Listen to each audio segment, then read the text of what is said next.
হ্যাঁ, এই তো চা বানাচ্ছি। তোমাকে না আমি এর আগে বলছি যে আমি শুধু ইউকেতেই যাবো, অন্য কোনো কান্ট্রিতে যাব না। আমি তো সব রকম চেষ্টাই করে যাচ্ছি, কোনো আউটপুট তো নাই। আমার কি করার আছে বলো? আমি ইউকেতেই যাব। তোমাকে তো বুঝতে হবে বিষয়টা। তুমি যদি ইউকে সব ব্যবস্থা করে আমাকে কল দিতে পারো তাইলে কথা হবে, না হলে কথা হবে না। হ্যালো। হ্যাঁ, আমি রাখছি।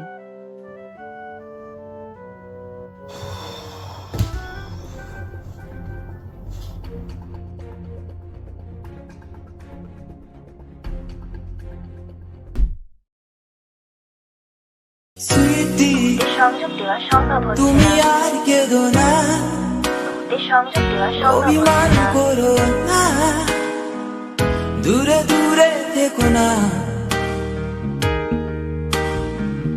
ঘুম আসে না, ঘুম আসে না। তোমাকে না বলছি ইউকের সব কাজ শেষ না করে আমাকে কল না দিতে, তাহলে কেন কল দিচ্ছ?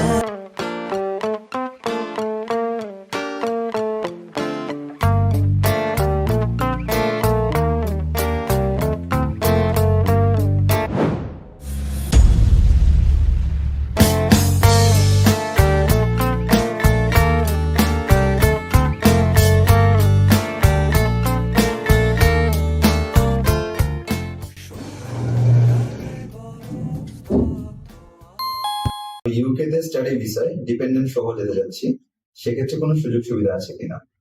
আচ্ছা ভাই, আপনার লাস্ট এডুকেশনটা কি একটু জানতে পারি প্লিজ? জি আপু, আমার ব্যাচেলর কমপ্লিট। ব্যাচেলর, তার মানে আপনি মাস্টার্সে যাবেন, সেক্ষেত্রে অবশ্যই সম্ভব। আসলে কি সম্ভব?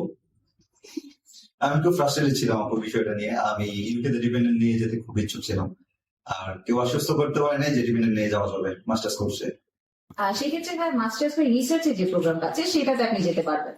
আপু আপনাদের স্কাইলাইটের প্রশংসা আমি বাইরে অনেক শুনেছি, আর আজকে সামনাসামনি এসে আসলে তথ্যগুলো পেয়ে নিজেকে অনেক হালকা বোধ করছি। Thank you so much.